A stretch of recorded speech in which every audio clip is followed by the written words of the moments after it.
So long ago हमारा आखिरी podcast था विश्वजीत वर्मा सर के साथ। Mechanical engineer turn out to be the great faculty, और उसके बाद से हमने कोई भी पॉडकास्ट नहीं किया था। तो यस, एक और काफ़ी सिंपल शॉर्ट पॉडकास्ट के साथ आए हैं। गेस्ट है वो है आज मोहित कौर। ठीक है, same age group, final year mechanical engineer. But बात यह है कि वो व्यक्ति है टॉपर, काफ़ी अच्छे CGPA, मतलब मैकेनिकल ब्रांच में काफ़ी अच्छे CGPA चल रहे हैं। Got the placement from the 2 companies with one of the decent packages from the mechanical engineering, specially in the tech side. ठीक है, तो जब हम बात करते हैं किसी भी मैकेनिकल इंजीनियर के टॉपर होने की, तो हम लोग कंसीडर करते हैं कि उसने मैकेनिकल पे ज़्यादा जोर किया होगा, उसने CSIT पे मत नहीं देखा होगा। तो एक्चुअली में अच्छा एग्जांपल, जिसने पूरी शिद्दत से मैकेनिकल इंजीनियरिंग को पढ़ा है, अपनी कोर सब्जेक्ट्स को पढ़ा है, इवन उसमें टॉप किया है। और हमारे जो नेक्स्ट अदर ऑप्शन है या प्लान बी है, that is on the CSNIT side, उस पर भी बहुत ज़्यादा अच्छे तरीके से गौर किया था। और जितना एक न्यू IIT या फिर जो लोअर IITs है, जितना पैकेज उनके मैकेनिकल इंजीनियर्स के एवरेज निकलते, उस व्यक्ति ने उत्तर लिया है। और ये कंसीडर करना पड़ेगा फैक्ट कि वो एक Tier 3 कॉलेज से उन्होंने उतना पैकेज निकाला है। तो this podcast will be the beneficiary और द प्रोडक्टिव वन। बहुत ज़्यादा डिटेल में नहीं जा पाए हैं इस पॉडकास्ट में, because of the lack of time. और ये पहला पॉडकास्ट है जिसमें हमने फिजिकल फॉर्म में किया है। ठीक है, 1-on-1 नहीं। तो आपने जितने भी पॉडकास्ट देखे होंगे मेरे, वो ज़्यादातर यार ऑनलाइन वे में था। तो स्पेशली ये वाला पॉडकास्ट काफ़ी बेटर था, और ये मैं पहली बार था, तो इतना बड़ा हम डिटेल में बात नहीं कर पाए। बट होप करते हैं जैसे जैसे हम फैमिलियर हो जाएंगे इस चीज़ में, और भी लंबे और बड़े और इंटरेक्टिव पॉडकास्ट आपको देखने मिलेंगे। So how are you right now, 2 placement होने के बाद? अरे यार क्या बताऊँ, एकदम मस्त ऑसम फीलिंग आ रही है। तो एक चीज़ बता, मैकेनिकल में टॉपर, राइट, CSC फील्ड में घुस गए, हम लोग क्या फालतू में आए थे? नहीं यार, मेरा इंटरेस्ट था, मतलब स्टार्टिंग से 10th से मेरा इंटरेस्ट था कोडिंग में। तो फिर थोड़ा मिली नहीं मेरे को CSE, तो फिर मैंने क्या कहा, दोनों को कंबाइन करके चले, मैकेनिकल भी सीखेंगे और CSE भी सीखेंगे। एक्चुअली में क्या होता है ना कि अपने जितने भी देखो, जैसे स्टूडेंट्स के भी आते हैं ना अपने पास, तो हमेशा यही रहता है, भैया मेरे को मिल रही है ये वाली ब्रांच कोर, क्या मैं परस्यू कर लूँगा करियर में? ठीक है, तो एक्चुअली में एज ए Tier 3 तेरा बहुत सही एग्जांपल बनेगा कि मतलब अपने में कि हाँ यार ठीक है, मैकेनिकल में भी तुम फोड़ सकते हो इन द सेंस बहुत अच्छे तुम स्कोर कर सकते हो। इवन देन आपकी एक अच्छी जॉब भी लग सकती है। ठीक है, अपन डिस्कस करेंगे वाली चीज़ पे, कौन कौन सी कंपनीज है, प्लस कौन कौन से मतलब कितने कितने पैकेजेस के, और क्या स्ट्रेटेजीज है। और तेरा जो एग्जांपल है वो परफेक्टली सेट करता है कि तेरे CGPA भी 9.2 चल रहे हैं। ठीक है, भले पूरी चीज़ें मतलब एक इंटरेस्ट से पढ़ा तूने, और जो फील्ड थी मतलब जो एक को शिफ्ट होना स्पेशलाइजेशन वाली, वो वाली भी बेटर थी। ओके, और अपने मतलब ये मेन चीज़ बताया, सबसे मेन तो यही है कि अभी कमेंट सेक्शन हमेशा बहुत से खुला हो जाएगा कि आप बता दो भैया कि आपने कैसे पढ़े कि 2 चीज़ें मतलब साथ में, मैकेनिकल में भी 9 पॉइंटर्स चल रहे हैं अपने, टॉपर हैं, और CSC को भी देखें। देखो, 2 फील्ड को कवर करना आसान तो नहीं है। जैसे मैकेनिकल की बात करूँ तो वो क्लास में रेगुलर जाता था, तो क्लास में वहीं जो पढ़ाया उसको नहीं भी ख़त्म कर दिया, तो उससे फिर एक्स्ट्रा बर्डन नहीं है, फिर तुम्हारे पास बहुत एक्स्ट्रा फ्री टाइम मिलेगा। फिर उस टाइम को तुम किसी दूसरी चीज़ में यूटिलाइज कर सकते हो। और फिर ऐसे शाम को करो, या दिन में तो कॉलेज पूरा कंप्लीट करो, उसको वहाँ पढ़ो, और फिर शाम को फिर अपना एक्स्ट्रा काम करो, तो इससे डबल काम हो जाएगा तुम्हारा। अच्छा, जस्ट लाइक मेरा साइड हसल, जैसे मैं कॉलेज जा रहा हूँ, फिर अपना यूट्यूब का काम पूरा इसमें कर रहा हूँ, इस टाइप ही का। बट मेरे को CS में इंटरेस्ट नहीं था कोडिंग में, इसलिए मैं छोड़ चुका था। ओके, और अपने मतलब एक चीज़ और है, ये चीज़ तो सभी लोग मानेंगे कि आप as a CS student mechanical या फिर कोर साइड में नहीं घुस सकते। ठीक है, ये हमारे प्रोफेसर भी हमेशा बोलते आए हैं कि ऐसा तुम नहीं कर सकते, बट मैकेनिकल वाला घुस सकता है, क्योंकि आपको कुछ सब्जेक्ट को टारगेट बस करना है। जैसे लाइक अपना DSA हो गया, अपने एल्गोरिदम्स हो गए, ठीक है, एंड DBMS हो गया, DBMS, और हो सकता है OS को भी अपन कंसीडर कर सकते हैं। बट CSC में काफ़ी चीज़ें पढ़ाई जाती है, क्योंकि एज अ उनका कोर है। जैसे हमारे फील्ड में भी कुछ हैं कि कुछ सब्जेक्ट्स है जिसमें जाना है, जस्ट लाइक तुम्हें प्रोडक्ट डिज़ाइन में जाना है तो प्रोडक्ट डिज़ाइन का पढ़ो, बट उसके लिए तुम्हें पूरा पढ़ना पड़ेगा। ये थोड़े सा मतलब अपने जो भी एल्गोरिदम नहीं, जो कोर्स स्ट्रक्चर है उसका थोड़ा सा बेनिफिट है कि अपन को जैसा पढ़ाया जाता है वो एक्चुअल में यूज़ हो रहा है। और तेरे को क्या लगता है कि मतलब क्या चेंजेस होने चाहिए सीएससी के सिलेबस में, मतलब तू एज अ प्लेसमेंट, या देख एंड ऑफ द गोल आप सभी मतलब सीएससी में ज़्यादातर लोग आते हैं प्लेसमेंट के चक्कर में, ठीक है, ज़्यादातर। तो एंड ऑफ द गोल एक मैकेनिकल का बंदा ही ले जाता है जॉब, ठीक है, 7-7.5 का उठा के ले जा रहा है, इवन इफ 1 साल बाद 2 साल बाद हाइक में पहुंच के वो 12-13 या 15 या 18 भी हो सकता है। तो मतलब तेरे हिसाब से सिर्फ एक ओपिनियन है, कोई कंट्रोवर्सी नहीं, कोई कुछ नहीं, क्या क्या चेंजेस होने चाहिए सीएससी की एज अ कोर्स स्ट्रक्चर में? जस्ट ओपिनियन, कोई वो नहीं। कोर्स स्ट्रक्चर अगर मैंने देखा है खुद से, मतलब कोर्स स्ट्रक्चर इतना पावरफुल है सीएससी का, अगर तुम सिर्फ एकेडमिक्स में अच्छे से करते हो तो प्लेसमेंट तुम्हारे हाथ में रखा है। क्योंकि बहुत मतलब उसमें हर सब्जेक्ट एआई एमएल के अलग अलग सब्जेक्ट हैं जो हम लोगों को अलग से कोर्स करके करना पड़ते हैं एज अ कोर स्टूडेंट। तो मेरे अकॉर्डिंग तो मतलब सीएस स्टूडेंट को रेदर देन कहीं और भटकने से पहले अपना सिलेबस पे फोकस करना चाहिए। अगर अच्छे से अगर वो डीपली सिलेबस पढ़ते हैं, जैसे ऊप्स का उनका अलग सिलेबस है, अगर वो ऊप्स को वहीं पे पढ़ लेंगे तो उनको एक्स्ट्रा मेहनत करने की जरूरत ही नहीं पड़ेगी। और ऐसा मतलब तेरे को क्या लगा कि मैकेनिकल टफ थी? मैकेनिकल ऑब्वियसली टफ है ना, बट मतलब जैसे अब अपने सॉफ्टवेयर्स पे आते हैं, इन शॉर्ट मतलब जो हमारे कुछ सॉफ्टवेयर कैड कैंसेस वगैरह, सीएससी का जो था मतलब कोडिंग अच्छी थी, पाइथन अच्छी थी, या फिर अपने मेहनत किस में लग रही थी एज अ मतलब आरओआई को भी देखे, that is return of investment को देखे, तेरे को क्या लगा? नहीं, डिफ़िकल्ट दोनों की अपनी अपनी जगह कॉम्प्लेक्सिटी है। अब कैड सॉफ्टवेयर में तुम्हारा डिज़ाइनिंग अच्छा होना चाहिए उसके लिए, लेकिन कोडिंग में तुम्हें एनालिटिक्स वो अच्छा होना चाहिए। मतलब उसमें तुम्हारी विजुअलाइजेशन, हाँ क्रिएटिविटी, विजुअलाइज दिमाग में मतलब सॉल्व करना अपने माइंड में एक प्रॉब्लम को, देन उसको कोड करना। और डिज़ाइन में तो उसके पैरामीटर होते हैं, स्टडी डीप स्टडी इंजीनियरिंग के बहुत सारे कंसेप्ट आ जाते हैं डिज़ाइनिंग। तो ये दोनों एक अलग अलग फील्ड है। ऐसा तो नहीं सीएससी में कि मतलब जो कोड वाला है कि मेंस का पेपर क्वेश्चन एक आईआईटीएन सिर्फ सॉल्व करने के लिए उतारता है, सॉल्यूशन लिखने के लिए उतारता है, वैसा तो नहीं है उस टाइप का कि तुम सिर्फ कोड करोगे, कीबोर्ड में हाथ चलने से सिर्फ कोड लिखने के लिए, वो रफ वर्क नहीं, पेन के उठाए वाला सिस्टम नहीं। कोटा फैक्ट्री देखा है? नहीं, उसमें कोड में करना पड़ता है, मैथमेटिक्स वगैरह। अगर अच्छे डीएससी क्वेश्चन आते हैं तो उसको पहले मैथमेटिक्स के एनालिटिक्स करना पड़ता है, उसमें अपने प्रोबेबिलिटी वगैरह बहुत से कंसेप्ट लगते हैं, स्टैटिस्टिक्स, बहुत सारे बेसिक कंसेप्ट होते हैं प्रोग्रामिंग में, डीपी वगैरह। अगर चल ठीक है, अपन थोड़ा सा स्पीड से करते हैं। अगर रोड मैप बोले, ठीक है, मैं कोरी को लेके चल रहा, तो कोरी का फर्स्ट ईयर से स्टार्ट करते हैं, गलतियों को तेरे को कवर करते चलना है, ठीक है, मतलब जो तूने गलतियाँ की फर्स्ट ईयर में क्या क्या करता, मतलब फर्स्ट ईयर से फाइनल ईयर तू अगर अभी भी प्लेसमेंट लेना है ना, तो क्या करता, क्या क्या चीज़ें रिवाइव कर लेता, या फिर तू वापस जाके चीज़ें चेंज कर सकता था फर्स्ट ईयर से? पहले तो फर्स्ट ईयर से मैंने प्रोग्रामिंग कोडिंग अच्छे से स्टार्ट नहीं की थी। मैंने बेसिकली सेकंड थर्ड ईयर से प्रोग्रामिंग स्टार्ट की थी। तो वो अगर मेरे को समय मिलता तो मैं पूरा फर्स्ट ईयर में कोडिंग और इम्प्रूव करता अपनी, डीएसए करता ऐसे लीड कोड वगैरह पे। तो वो मेरा वहाँ से स्टार्ट नहीं है, वहाँ से मैंने समझा है फर्स्ट ईयर में होता क्या है, मतलब कॉलेज में क्या होता है। तो इसलिए मेरे को लगता है मैंने बहुत सारा टाइम वेस्ट किया फर्स्ट ईयर में। और उसके बाद सेकंड ईयर से तो मैंने स्टार्ट कर दिया था प्रोग्रामिंग वगैरह। लॉकडाउन भी था, कोरोना की मतलब तेरे को क्या लगता है लॉकडाउन एक अच्छा चीज़ था अपने लिए? कि हाँ, मतलब अगर एज अ टाइम दे के टाइम बहुत मिला तुम्हें, फ्री टाइम, तो लॉकडाउन एज अ बेनिफिट में। हाँ मतलब अपने अपने अब तुम हाँ, अपना टाइम वेस्ट कर रहे हो उन सब में, तो वो बात अलग हो जाती है। Okay, carry on. तो मैं कहाँ था? हाँ, सेकंड ईयर में फिर मैंने एक्स्ट्रा चीज़ें सीखनी चालू की, जैसे एमएल सीखना चालू किया मैंने, फुल स्टैक डेवलपमेंट चालू किया। प्रोग्रामिंग तो चली रही थी साइड बाई साइड। फिर वहाँ पे प्रोजेक्ट पे main focus, project second year में ही बन जाना चाहिए तुम्हारा एक अच्छा यूज प्रोजेक्ट, जो मेरा थर्ड ईयर में बना।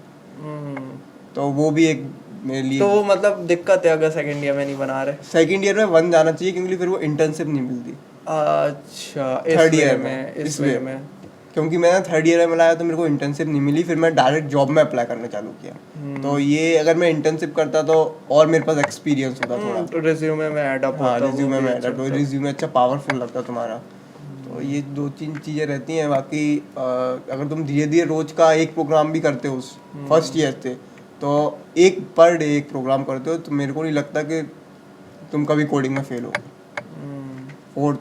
4 सालों तक। थर्ड ईयर थर्ड ईयर में तो मतलब जॉब सर्च करते हैं, फिर इसमें एप्टीट्यूड वगैरह पढ़ने हैं, फिर डीएसए और स्टार्ट किया, मतलब बेसिक ग्राफ मतलब तूने वगैरह। एप्टीट्यूड को कितना टाइम दिया था? एप्टीट्यूड मैंने बहुत कम पढ़ा था, मतलब एप्टीट्यूड ही की तरह ले लिए। एप्टीट्यूड की तरह ले लिया। रीजनिंग वगैरह तो अच्छी थी, मतलब वो भी ध्यान नहीं दिया। फिर कम्युनिकेशन स्किल्स पे फोकस किया था, वो थोड़ा मेरे को लगता था फर्स्ट ईयर से मेरी वीक है, फिर वो धीरे धीरे इम्प्रूव होती जा रही है।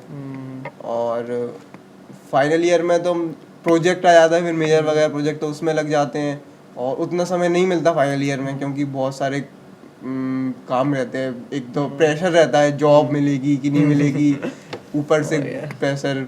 मतलब फाइनल ईयर मतलब ऐसा कंसीडर करूँ तो एक मतलब या तो अगर अगर चीज़ें अच्छी चल रही है तो जो बंदा है या बंदी है जो भी है वो बहुत ज़्यादा रिलैक्स होंगे, और ये रिलैक्स तभी होंगे जब उनके पास एक अच्छा पैकेज का जॉब है। हाँ। उन्हें फिर तरस हो जाते, ठीक है यार मैं इतने में खुश हूँ, और फिर वो बहुत ज़्यादा मतलब इन्जॉयमेंट, मतलब उनके ट्रिप्स बन रहे हैं, लद्दाख मनाली एंड एक्सेट्रा जगह, उज्जैन या फिर जो भी ले लो। या तो वो बहुत ज़्यादा प्रेशर में रहता है रात को, मतलब इवन इफ यार मैंने देखा है, ठीक है कॉलेज बस के नहीं पर बाकी लोगों के भी फ़ोन आते कि यार मतलब एक बोलते हैं ना इमोशनली वीक, कि यार 4 साल हो गए अब मेरे को क्या करना है। वो मतलब जो फेज था ना वो एक्चुअल में कई बार तो मेरा भी मोटाल डाउन किया, भले मेरे को मतलब एक टाइप का रिस्क ही लिया है, बट ठीक है मैं हूँ कॉन्फिडेंट, हाँ यार कर लेंगे अपन।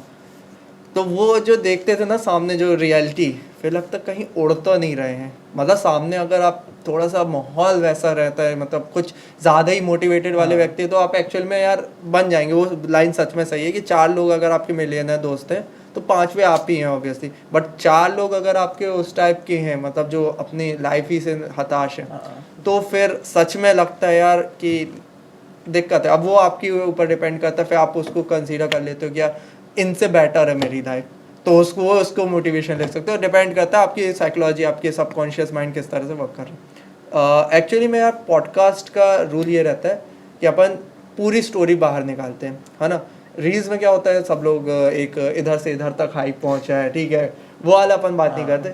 मैं तेरे से बात करने वाला हूँ कि फेलियर्स के बारे में।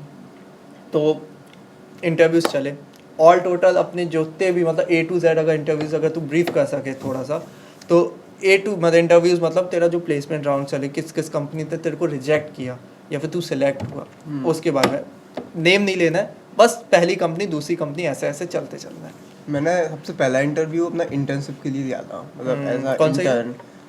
वो भी मैंने थर्ड ईयर में दिया था। थर्ड ईयर मतलब सिक्स्थ सेम करीब। हाँ 6th सेम। हाँ मतलब मैंने करीब मई के टाइम थर्ड ईयर से स्टार्ट कर दिया, क्योंकि ये एज अ कॉलेज देखा जाए तो इतने कंपनियां नहीं आती, तो मैं सेल्फ डिपेंडेंट ऑफ कैंपस की तैयारी करने लगा।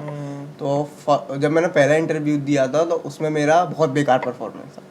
पहला इंटरव्यू सबका बर्बाद होता है। बहुत ज़्यादा बेकार था। उस दिन मेरे को लगा था कि मतलब मैं गलत फील्ड में आ गया। फिर मैंने और इम्प्रूव किया, धीरे धीरे धीरे थोड़ा और वेट किया। फिर सेकंड इंटरव्यू तो मेरा अच्छी, मतलब सेकंड जो मेरा इंटरव्यू था वो मेरा फर्स्ट सिलेक्शन था, सेकंड इंटरव्यू। फिर मैंने और 2-3 इंटरव्यू और दिए जिनमें भी मेरा सिलेक्शन हुआ था, पर मैंने उसको रिजेक्ट कर दिया। शायद मेरा पहला इंटरव्यू उसी से मैंने सीखा, वही मेरा रिजेक्शन था। एक्चुअली में क्या होता है ना, आप जब इंटर्नशिप करते हो, इंटर्नशिप में फ्रीलांस आर बहुत डिफरेंट थिंग्स। इंटर्नशिप क्या अगर फ्रीलांस की बात करें तो फ्रीलांस में क्या होता है कि आप सिर्फ अपना वर्क इनपुट दे रहे हो, थोड़ी बहुत बातचीत करते हो, वो जज करने के लिए नहीं, वो सिर्फ एक कॉन्ट्रैक्ट रहता है कि आपको मैं इतना देने वाला हूँ और इतना रहता है, तो आपके इंटरव्यू नहीं होता। बट इंटर्नशिप में आप पे थोड़ा सा ट्रस्ट या फिर एक बॉन्ड बनाना पड़ेगा कि इसके लिए आप आ रहे हो, तो वो इंटरव्यू भी आपका देखेंगे, भले आपकी जितनी भी टेक स्किल हो, बट वो जज करेंगे यार डील कैसे करेगा। क्योंकि आप जितना भी बुद्धिमान हो, जब तक आप डिलीवर नहीं कर पा रहे हो, हाँ, तो सामने वाला तो कंप्यूटर है नहीं कि डेटा ट्रांसफर हो रहा है, ठीक है। अगर ऐसा आ सकता है कभी, हो सकता है, कुछ भी हो सकता है। अभी बहुत सारे कलयुग को कई चीज़ें आ सकती है। हाँ तो इंटरव्यू रहता है, ठीक है, मैंने तेरे को डिस्टर्ब किया, अब आगे बढ़ते हैं।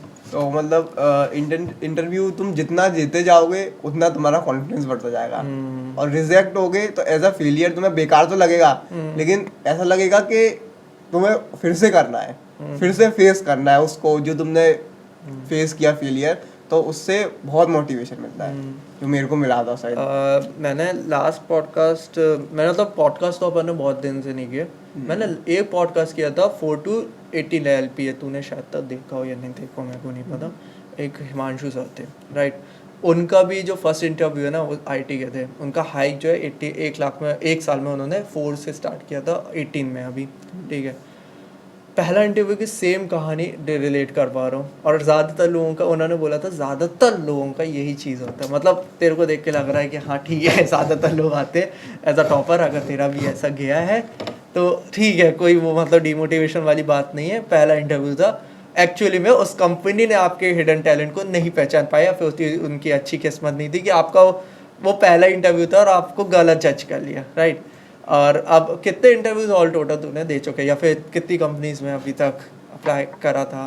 अप्लाई तो बहुत नहीं, company अप्लाई है। नहीं करते, अप्लाई तो छोड़ दे, फाइनली यहाँ पे आते हैं, जॉब के लिए करते हैं। जॉब के लिए तो मतलब मैं रेगुलर अप्लाई करते ही रहता हूँ जब भी मेरे को मिलता है। इंटरव्यू में अभी तक 6 दे चुका हूँ, 5 या 6 इंटरव्यू। उसमें से 2-3 के रिजल्ट पेंडिंग है, 2-3 के रिजल्ट आ गए, कुछ में रिजेक्शन हो गया, तो कुछ की मैंने ज्वाइन ही नहीं किया इस टाइप से। ज्वाइनिंग अभी से? हाँ, कुछ कंपनियां जो अपनी स्टार्टअप्स होते हैं वो मांगते हैं ज्वाइनिंग। हाँ, स्टार्टअप्स तो उन्हें एक बिग कंपनी माने, उन्हें मतलब नहीं है कि तुम कौन से कॉलेज में हो, कितने ईयर में स्टार्टअप हो। का ये अच्छा फायदा रहता है, हाँ, तो ग्रोथ इनसेन मिलती है, growth पर भी- वर्क अगर आपके अंदर पैशन है तो ही आपके लिए स्टार्टअप बेटर है। आप अगर चाह रहे हो कि थोड़ा सा कुर्सी में बैठ के काम करने की फिक्स आ रहे हो, तो startup can not be the best option for you. Okay, अब थोड़ा सा रैपिड खेलते हैं मंडी है, इसके बाद एक आखिरी क्वेश्चन पे आएंगे। अगर मैं बोलूँ कि सोशल मीडिया नहीं बोलना चाहिए, ओके, से रैपिड्स की तरफ कौन कौन से एक्टिव होना चाहिए, किस किस जगह पे एक्टिव होना चाहिए आपको? LinkedIn, and Twitter. ट्विटर क्यों? ट्विटर में तुम्हें मतलब बड़े लोगों से कनेक्ट हो, वहाँ पे जो पोस्ट करते हैं ना उससे बहुत मोटिवेशन मिलता है, एंटरप्रेन्योरशिप से। हाँ, और मेल तो नहीं, ज़्यादा तो लोग नहीं होते एक्चुअली, प्राइमरी, मतलब मेल के बिना तो तुम कुछ कर ही नहीं सकते। मेल तो मतलब तुम्हारा अप्लाई करोगे जॉब के लिए तो मेल चाहिए, मतलब कम्युनिकेशन HR से करना है तो भी मेल चाहिए, तो वो तो मेल तो प्राइमरी कांटेक्ट होता है। As a engineer mobile number से पहले तुम्हारा मेल होना चाहिए। हाँ, क्योंकि वो स्टार्टिंग में मांगते भी हैं कोई भी कंपनी गूगल फॉर्म में। हाँ, और बस मैं तो ज़्यादा और तो ऐसा कुछ है नहीं। फिर सॉफ्टवेयर फील्ड होते जैसे लीड कोड वगैरह, वहाँ पे सोशल मीडिया अच्छा बन जाता है। अगर वहाँ पे अगर तुम्हारी रैंक अच्छी है तो कोड से, वो लीड कोड से भी तुम्हारा नेटवर्क बनता है। ओके, अगर कोई बंदा साल भर नहीं पढ़ना चाह रहा, ठीक है, सेमेस्टर में पूरा समझ लीजिए, मैं अपने एग्जांपल में बोला, एक डिसेंट CGPA, अपन डिसेंट मतलब 7.5 से 8.5 के बीच में ले लेते हैं, कितने आज की तेरे को लगता है स्टडीज होनी चाहिए एग्जाम के पहले एज अ कोर लेके चलेंगे अपन? 1 or 2 डे। नहीं, इतना नीचे तो मैं नहीं गिरा, नहीं तो मैं निकलता नहीं, ठीक है, पर मैं बहुत ज़्यादा मतलब इतना 1-2 डे तो ठीक बोल दिया, बट मैं बीच में एक्चुअल में खींच देते हैं लोग। हाँ, मतलब वो प्रेशर जो रहता है वो काफ़ी रहता है, ठीक है। Coming to the last question, जिसके लिए अभी तक इन लोगों ने वीडियो देखा है, ज़्यादातर लोगों ने, कंपनीज के नाम विद अ पैकेज। कंपनीज के नाम नहीं रिवील कर सकते, शायद तक प्लेसमेंट पॉलिसी है। अपन LPA पे पहुंचते हैं, और जॉब रोल मतलब किस जॉब रोल के लिए आते हैं? फर्स्ट तो सॉफ्टवेयर इंजीनियर था। अभी तेरे पास कितने प्लेसमेंट है? मेरे पास अभी दो है। 7 सेमेस्टर अभी हुआ, ठीक है, 7 सेमेस्टर करंटली अभी एंड हुआ। हाँ, एक तो 5.5 as software engineer, okay, as a core के लिए काफ़ी बेटर है वो, और as a 6.25 as a detail specialist. अभी तो काफ़ी चीज़ें आ रही है, अभी तो अप्लाई चल रही है। हाँ, कोई इससे भी ऊपर में अप्लाई किया है? हाँ। कौन सी नहीं, मतलब कितने सॉरी, हर बार भाई पैकेज अप्रॉक्स अच्छी कंपनियां, मतलब as a product based company में अभी अप्लाई कर रहा हूँ, मतलब मेरा सर्विस बेस से हट गया है।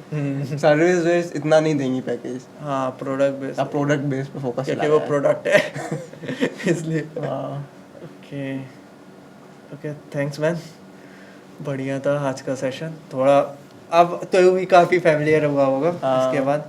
और अगर कुछ और पॉडकास्ट करते हैं अपन, ठीक है, इंटरव्यूज वगैरह पे, कई चीज़ों पे, काफ़ी चीज़ है, बस टाइम का अपन को करना पड़ेगा। फिजिकल फॉर्म में करना तैयार, नहीं तो ऑनलाइन तो अपन कभी भी कर सकते। फिजिकल पहला था, फिजिकल में काफ़ी अच्छा एक आता है और इसी के साथ यार मिलते हैं हम नेक्स्ट वीडियो में। Till then please see you, have a good day, bye bye.